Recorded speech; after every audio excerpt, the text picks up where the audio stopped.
Olá, vamos falar hoje sobre o lixo emocional que foi colocado sobre a gente desde sempre e de pessoas que acabam ficando emocionalmente abandonadas.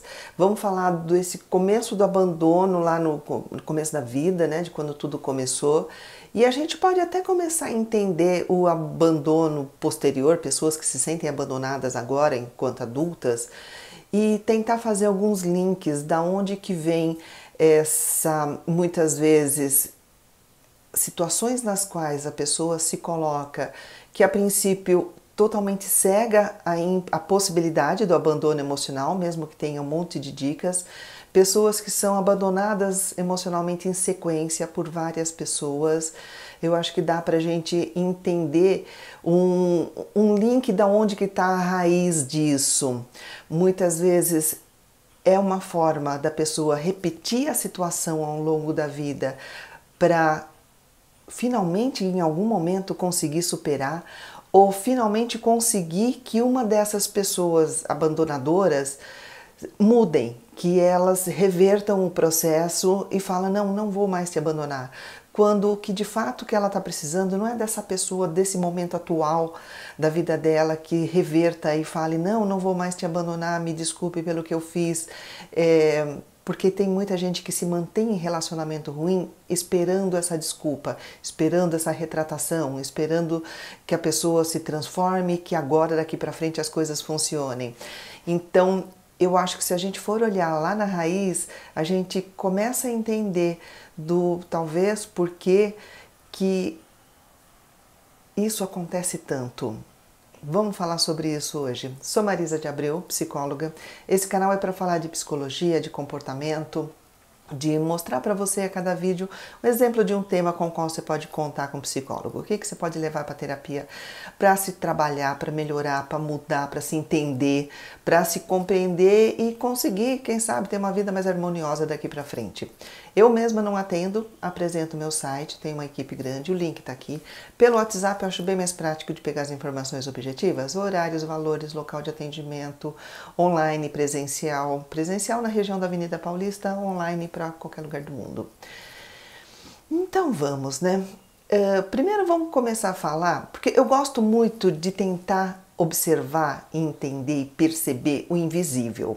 Aquilo que é muito sutil, aquilo que as pessoas falam, não, mas isso aí não foi problemático, quando você vê que foi muito forte apesar de ser sutil. Por quê? Pessoas que passaram por situações marcantes de abuso, de maltrato, de descaso, de afastamento, fica muito óbvio, né? É fácil de identificar a origem desse lixo emocional que a pessoa foi recebendo e que muitas vezes carrega para a vida toda. Mas ainda assim, né, eu gosto de falar sempre, nada de pensar, isso foi lá na tua infância, agora você já cresceu, agora você é adulto, você pode superar. Eu não gosto dessa frase, eu gosto mais da frase do, agora você é adulto, consegue elaborar, tem possibilidades, caminhos de fazer essa ressignificação, essa palavra acho que nem coube muito bem, mas enfim, de fazer de ter esse entendimento a seu próprio respeito de quem você é, o que você mereceu, o que você não mereceu, porque é muito fácil da pessoa absorver como eu tive porque eu mereci, eu tive porque, enfim.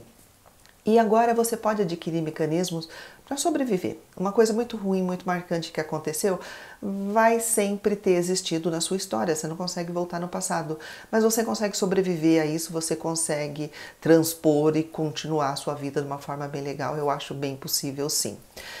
Mas aí, como eu estava falando, tem aquelas situações que são mais sutis, né? Situações que aparentemente são normais e às vezes até teoricamente muito boas, mas que pode ser muito complicada, pode ser muito danoso para a vida de uma pessoa. E hoje eu estou com uns filmes na cabeça que eu assisti, eu acho que quando a gente vê uma situação retratada de uma outra pessoa, a gente consegue, né, perceber, fala assim, poxa, isso é verdade, né, acontece mesmo desse jeito. Aí eu lembro, eu acho que foi The Crown, que mostrou a história da família real britânica, e mostra uma cena lá, uma situação do príncipe Charles, que foi colocado no colégio interno, como era a norma, como era considerado bom, bacana, interessante, colégio ótimo, colégio muito conceituado, só que ele não se adaptou, ele sofria loucamente, pelo menos retratado no filme, eu acredito que pode ter sido assim mesmo, sofria de estar lá, de estar afastado da mãe, de estar... E ele se ligava muito acho que a um tio, sei lá, tinha algumas pessoas de ligação que era meio que a salvação, mas era só meio que essas pessoas ainda não foram suficientes para chegar lá e tirar ele de lá e falar, vem cá, fica comigo. Não, ele sofreu muito com isso, foi muito complicado. Sequelas disso é uma situação especial de uma pessoa que existe, não dá pra gente fazer uma análise do que acontece hoje com ele ou o que foi acontecendo depois em decorrência disso, mas a gente sabe que é um sofrimento que se carrega, e o sofrimento é essa sensação de afastamento, né, de não me querem, a pessoa que eu mais amo, que eu mais quero no mundo, meu pai e minha mãe, me colocam num lugar que eu fico longe meses, eu acho que não ia nem final de semana. Enfim, e um ponto bastante importante, que o que deixa mais sequelas é sempre o abandono emocional. É sempre a carência emocional, não necessariamente a carência material. E aí, como eu falei que eu estou no dia dos filmes hoje, 2 filmes. Estão na Netflix esses 2. Um chama Castelo de Vidro, que conta a história, é uma história real contada por uma das crianças, uma das filhas, que é adulta, né, cresceu, escreveu esse livro e aí se transformou em filme. As crianças, elas não tinham comida, eu acho que eram 3 ou 4 irmãos, algo assim. Não tinha comida, não tinha casa, não tinha escola, não tinha atendimento médico, os pais eram totalmente disfuncionais, complicados e aí você assiste aquele filme e você fala, meu Deus, que vida, que crianças transtornadas, que coisa. E aí chega no final do filme, mostra os personagens reais, verdadeiros, falando muito bem do pai, dando risada e demonstrando que eles sentiram sempre, o tempo todo, o carinho, a vontade de estar junto, apesar daquela disfuncionalidade toda, apesar da fome, eles passavam fome, porque o pai não conseguia ficar empregado, ele era alcoólatra, mas essa parte da ligação se manteve, do contato, meu pai queria a gente ir lá, queria por perto, não conseguia marcar com o mínimo, mas essa parte ficou. E tem um outro filme que chama Três Estranhos Idênticos, que esse é bem interessante, são 3 irmãos gêmeos que foram criados por 3 famílias, de forma normal, com todo, sabe, com carinho, com atendimento, gostavam dos seus pais, só que eles não sabiam que eles tinham, cada um não sabia que tinha outros 2 irmãos gêmeos, e aí descobriram meio que por acaso, e aí começaram, e o primeiro filme teve uma parte de euforia, de alegria, nossa, que divertido, que engraçado, 3 rapazes adultos iguais que não sabiam que existiam suas cópias. Só que foi indo por um caminho o que fizeram comigo, porque isso foi um experimento, né? Uma pessoa que teve 3 gêmeos, precisou de entregar para doação, e aí uma pessoa resolveu usar isso como experimento e acompanhar a vida desses 3 de uma forma secreta, para fazer os estudos comportamentais, mas isso foi horrível para eles. Um deles se desestruturou totalmente por ter descoberto de que, pô, minha vida é uma mentira, quem são essas pessoas? Realmente gostam de mim ou não? Aquela coisa de você não saber se essas pessoas que estão comigo, que estão cuidando de mim, estão comigo por experimento ou estão comigo porque realmente eu sou um ser integrante dessa família, importante, ou qual é a minha importância? A coisa ficou muito complicada. Bom, nenhuma dessas informações, nada disso que a gente vê em filme, em situações que aconteceram, filmes que são relatos de situações verdadeiras, a gente não pode considerar científico, né? Mesmo tendo tido uma tentativa de fazer ciência, de entender 3 gêmeos idênticos, como eles se comportariam, e eles tinham muita similaridade em comportamental também.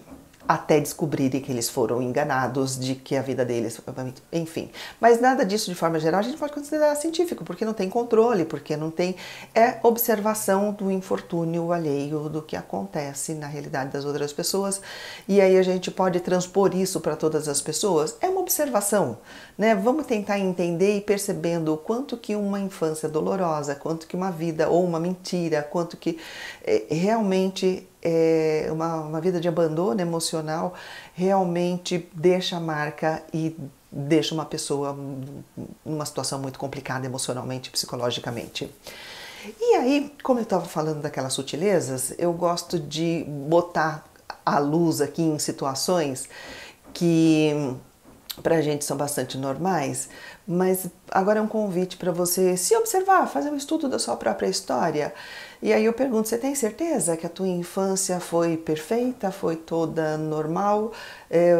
Vamos tentar responder se as suas necessidades básicas foram supridas, aquilo o mínimo do mínimo que toda criança deveria ter, mas que é muito comum não ter, e aí a pessoa cresce, tem uma série de dificuldades emocionais e não se entende por que, da onde que veio, e a gente pode dar um olhar para isso e começar a buscar e entender da onde que vem tuas faltas, de onde que vem teu abandono emocional.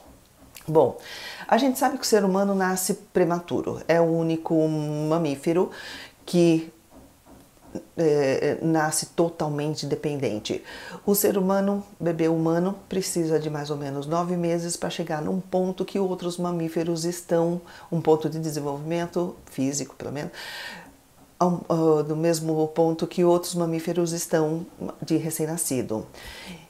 E aí, tem algumas situações que a gente fala assim, bom, então já que o bebê humano nasce prematuro, ele precisa continuar pelo menos nesses 9 meses, e se não recebeu nesses 9 meses, receber em algum momento, né, mesmo que mais tarde, algumas situações que precisaria ter continuidade por outros 9 meses depois que ele nasceu, depois que ele saiu da barriga da mãe dele.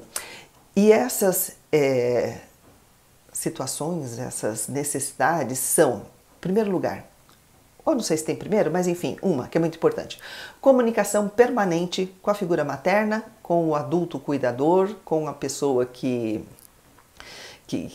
acolhe essa criança que nasceu. Normalmente é a mãe, mas às vezes é uma pessoa que a adotou, às vezes é o pai, às vezes a avó, enfim, o adulto cuidador. Ele precisa de olhares, ele precisa de palavras, ele precisa de presença, ele precisa de perceber que a sua presença é importante e está lá e tem amor para ele. Ele precisa de colo, precisa de calor, precisa de abrigo, precisa de comunicação, de interação permanente. Então aí a gente vê quantas crianças que não nascem são colocadas no bercinho, vou deixar ela sossegadinho para dormir, não, ele não quer aquilo. Aí chora, já vai, o bebê tem problema, não tem problema, tá se sentindo sozinho, deslocado. Contato físico a maior parte do tempo, né? Ele precisa ser tocado, precisa ser apoiado. E aí eu lembro de uma situação de uma conhecida que adotou uma criança de meses que tinha um lado do corpo paralisado e não tinha nenhum problema, nenhuma deficiência física, era só o abandono que deixavam num cantinho, numa cama, ninguém tocava, ninguém pegava, ninguém brincava, a criança ficou paralisada. E aí teve uma sorte muito grande que o casal que o adotou, o marido era funcionário público e no órgão, pelo menos onde ele estava, tinha condições de ter meses de licença. Eu acho que foram 6 meses, se não me engano, que ele teve de licença pela adoção. Porque se entende, olha que lindo, se entende que o pai mesmo, o pai, se fosse a mãe, ela também teria, a mãe não era autônoma, então ela tinha mais dificuldade de deixar o trabalho dela. Ele se entende que uma criança que foi recebida em adoção, ela precisa de muito mais acolhimento. Então ele ficou todos esses meses ao lado da criança, o tempo todo, fazendo um movimento, brincando, interagindo, só estando junto, só conversando, só fazendo brincadeirinhas daquelas possíveis com bebê de meses. E recuperou, e tá ótima, tá maravilhosa. Teve o suprimento, teve a compensação de tudo que não teve Então, em algum momento da vida você fala, mas agora já estou grande, eu não tive esse contato emocional tão forte, mas agora eu já estou grande, ou meu filho já está grande. Sempre dá tempo de fazer algum trabalho para reverter. Movimentação, criança precisa de movimentação. Falar, a criança está mimada, só quer colo, só quer que eu fique embalando. Não, ela precisa, porque na barriga da mãe ela sentia todo o movimento, não só da mãe andando, fazendo as coisas, mas do intestino da mãe, do coração da mãe, do pulmão se mexendo. Ela tinha movimento o tempo todo, então a criança ainda precisa de bastante movimento depois que sai dali. A quietude é sentida como perigo para um bebê. Por isso que ele chora, por isso que desespera. Aí você fala, nossa, esse bebê está em sofrimento. Se chora, é possível que sim. Porque tem aquela máxima que a gente sabe que criança não pede o que não precisa. Se ele pede é porque está precisando de alguma coisa. A gente só precisa conseguir traduzir e entender o que está precisando. Está precisando de colinho, de acolhimento? Sim. E aí tem uma situação, uma frase que uma autora fala, de que só 2 adultos é muito pouco para cuidar de uma criança. Porque se a gente for ver nossas origens primitivas, pré-históricas, as pessoas viviam em tribos, nascia uma criança, era cuidado por toda a comunidade, todo mundo se envolvia naquilo. E era isso que precisava.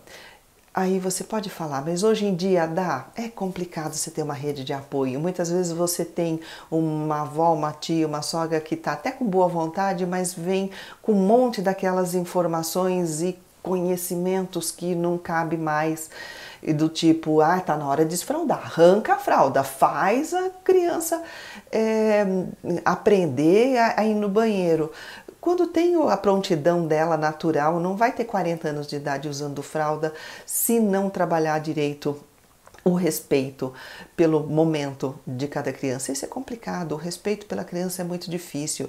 Entender que ela tem as necessidades, tem o momento dela, enfim. E outro item, alimentação permanente. A criança, não tem nem que comentar mais, né? A criança no útero estava se alimentando permanentemente, aí sai da barriga, não, você vai comer de 2 em 2 horas. Ou vai comer na hora que eu tenho tempo, agora eu não consigo te dar comida. Enfim. E a criança precisa, por último, o olhar exclusivo. Aquele olhar de que você é você. Você não é o filho do vizinho, você não é... Porque sempre tem aquelas conversas, né? O filho do vizinho aprendeu a ler com 5 anos. Ai, que bom, parabéns. Mas eu fico, às vezes, pensando muito. Aprendeu a ler com 5 anos? Imagina a pressão dessa família, e todo mundo elogiando, e todo mundo falando, e a criança se sentindo pressionada de que agora eu preciso mesmo continuar aprendendo outras coisas, eu preciso continuar demonstrando o quanto que eu sei fazer as coisas. E impedindo, aí coloca a criança, força para colocar a criança na escola mais cedo, aí quer fazer teste de QI, porque eu preciso de um número, de um documento atestando o nível de inteligência dessa criança, porque eu preciso colocar numa escola que force, que puxa. Às vezes a criança não precisa nada disso, às vezes ela só precisa de estar junto com todo mundo. Para quê? Você quer que seja um grande matemático, um grande que vai resolver os problemas do mundo? A gente sabe que tem muitos grandes matemáticos que simplesmente se recusam. Eu até estava vendo, eu assisto o canal Física e Afins, se você quiser seguir, eu acho bem legal. E esses dias ela estava contando a história de um matemático que descobriu um super segredo, um grande segredo, né, da matemática, que conseguiu fechar um cálculo lá que ninguém conseguia há muito tempo. E aí recebeu um prêmio muito bom, muito significativo, também em dinheiro, e ele se recusou. Eu não vou, eu não quero, eu não vou receber o dinheiro, não vou receber o prêmio, vou continuar aqui na minha casa, moro com a mãe até hoje, um adulto já de meia idade, pelo que eu entendi.